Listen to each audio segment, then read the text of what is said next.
ইয়া রাসূলুল্লাহ, ইয়া হাবিবাল্লাহ, আপনি বলেছেন শাওয়াল মাসে যে 6টা রোজা রাখবে। কয়টা? 6টা রোজা রাখবে।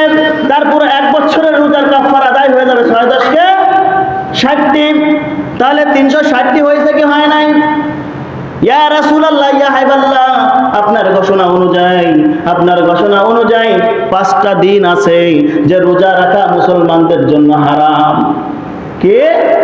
মুসলমানদের জন্য কয়দিন রোজা রাখা হারাম? একথা পরে বলবো, আজ না।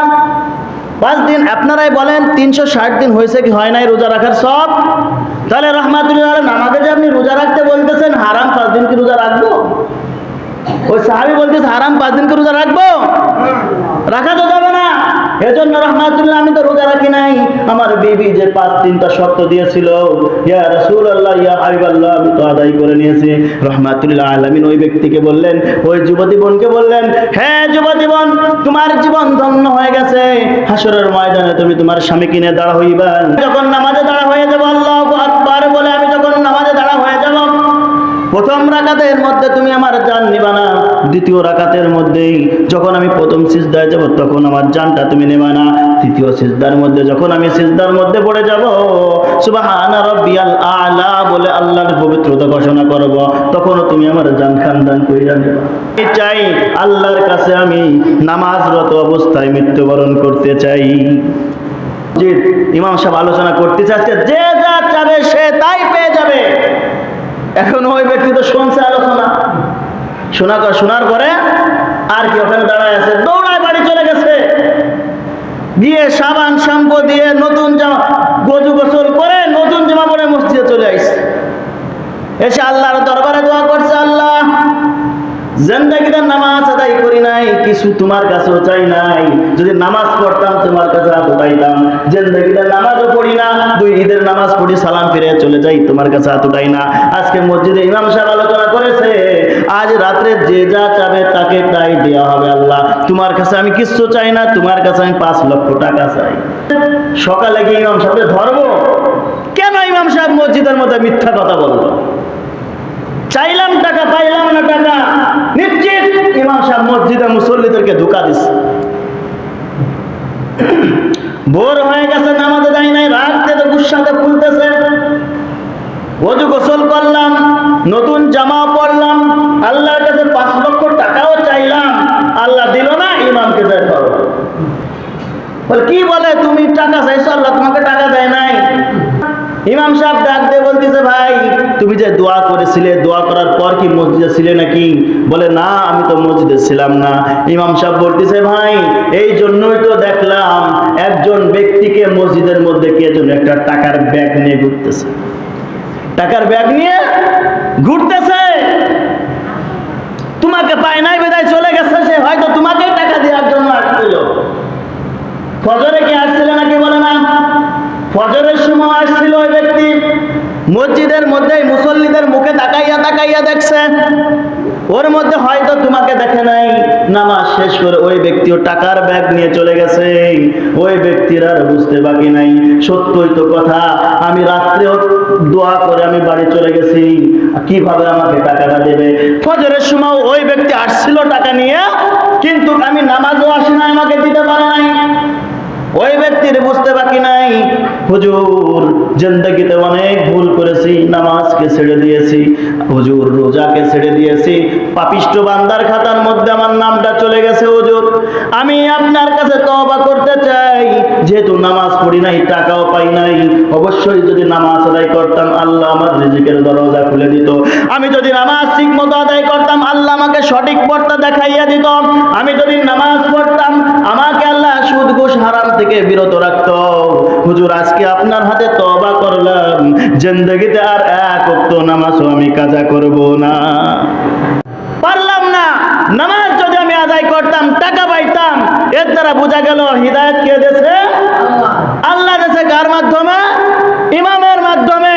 হয়তো কৌশল ইমাম সাহেব খাটাইছে, টাকা আসছিল, টাকা নিতে পারে নাই, তাহলে বোঝা গেল নামাজ যদি আমি আদায় করি আল্লাহ আমাকে সঠিক পথ আল্লাহ আমাকে দেখাইবে, আল্লাহ আমার রিজিকের ব্যবস্থা করবে। যেহেতু আল্লাহ নামাজ পড়লে রিজিক বাড়াইয়া দেয়, যেহেতু আল্লাহ নামাজ পড়ে আল্লাহ বিপদ থেকে বাঁচায়, অবশ্যই ইমাম সাহেব আপনার হাতে আমি তওবা করলাম, আজ থেকে 1 ওয়াক্ত নামাজও আমি কাজা করব না। রাহমাতুল আলামিন ডাক দিয়ে বললেন, যেহেতু এই সাহাবী কথা বলেছে, আমার সাহাবী তো কখনো মিথ্যা কথা বলে না।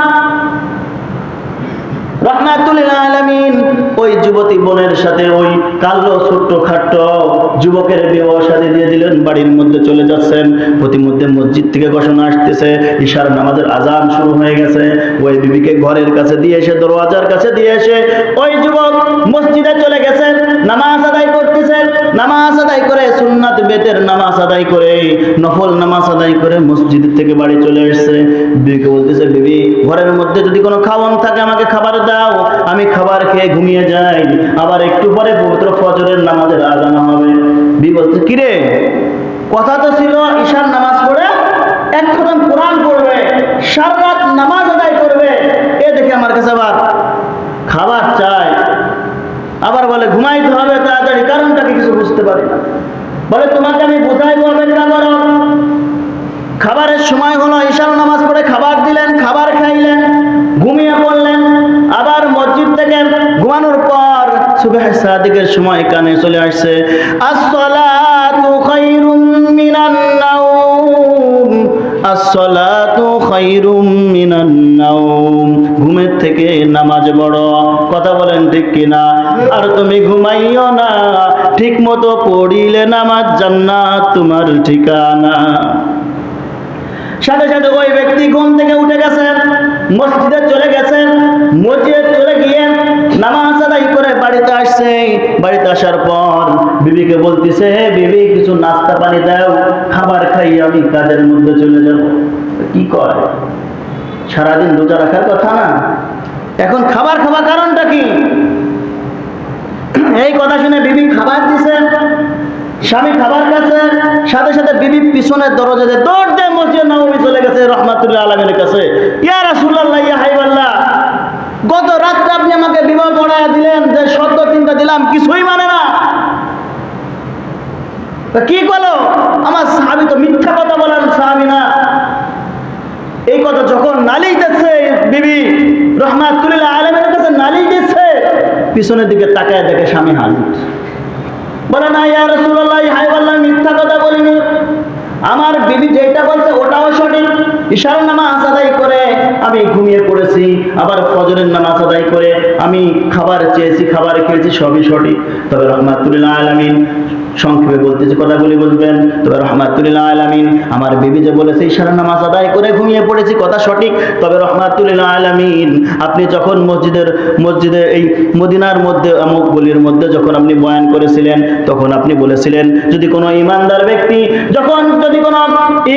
ব্যক্তি ঈমানওয়ালা ব্যক্তি তিনবার সূরা ইখলাস তেলাওয়াত করে, তার আমল নামায় এক খতম কোরআনের সওয়াব দেওয়া হয়। আমরা জানি কি জানি না?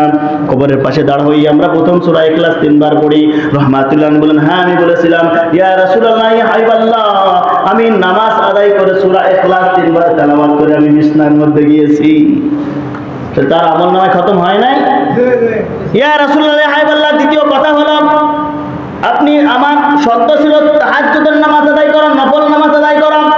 ইয়া রাসূলুল্লাহ, ইয়া হাবিবাল্লাহ, আমি মসজিদে নববীর মধ্যে আপনি একদিন ঘোষণা দিয়েছিলেন যে ব্যক্তি ঈশার নামাজ জামাতের সাথে আদায় করে এবং ঘুমাইয়া যাওয়ার পর যখন পবিত্র ফজরের নামাজ জামাতের সাথে আদায় করে, সারা রাত তার আমল নামার মধ্যে নফল নামাজের সওয়াব দেওয়া হয় না? তাহলে আপনি বলেন তাহাজ্জুদের নামাজ কি মিস গেছে? গেছে মিস তো যায় নাই। ইয়া রাসূলুল্লাহ, আমার 3 নাম্বার কথাটা শুনেন। আপনি বলেছিলেন যে আমার ঈমানদার বান্দারা যখন একটা নেক আমল করে, তাকে একটা নেক আমলের বদৌলতে তাকে 10টা নেক আমল দেওয়া হয়। কয়টা? 10টা। রমজান মাসে রোজা কয়টা? 3টা ভাগে, রহমত, মাগফিরাত, নাজাত। রহমতের 10টা, মাগফিরাতের 10টা, নাজাতের 10টা। 30 কে কত হয়? 300 হয় কি হয় না? বাকি থাকলো কয়দিন? 65 দিন বাকি থাকলো কি থাকলো না? ইয়া রাসূলুল্লাহ, ইয়া হাবিবাল্লাহ, আপনি বলেছেন শাওয়াল মাসে যে 6টা রোজা রাখবে। কয়টা? 6টা রোজা রাখবে, তারপর 1 বছরের রোজার কাফারা আদায় হয়ে যাবে। 6 10 কে 60টি, তাহলে 360টি হয়েছে কি হয় নাই? ইয়া রাসূলুল্লাহ, ইয়া হাবিবাল্লাহ, আপনার ঘোষণা অনুযায়ী 5টা দিন আছে যে রোজা রাখা মুসলমানদের জন্য হারাম। কে? মুসলমানদের জন্য কয়দিন রোজা রাখা হারাম? একথা পরে বলবো, আজ না। 5 দিন। আপনারাই বলেন 360 দিন হয়েছে কি হয় নাই রোজা রাখার সব? তাহলে রহমাতুল্লাহ আলাইহি আমাকে যে আপনি রোজা রাখতে বলতেছেন, হারাম 5 দিন কি রোজা রাখবো? ওই সাহাবী বলতেছে হারাম 5 দিন কি রোজা রাখবো? রাখা তো যাবে না। এজন্য রহমাতুল্লাহ আমি তো রোজা রাখি নাই। আমার বিবি যে 3টা শর্ত দিয়েছিল, ইয়া রাসূলুল্লাহ, ইয়া হাবিবাল্লাহ, আমি তো আদায় করে নিয়েছি। রহমাতুল্লাহ আলামিন ওই ব্যক্তিকে বললেন, ওই যুবতী বোনকে বললেন, হ্যাঁ যুবতী বোন, তোমার জীবন ধন্য হয়ে গেছে। হাসরের ময়দানে তুমি তোমার স্বামীকে নিয়ে দাঁড়া হইবা। শুধু তাই নয়, তোমার স্ত্রীকে নিয়ে তুমি জান্নাতের মধ্যেও একই সাথে থাকবা।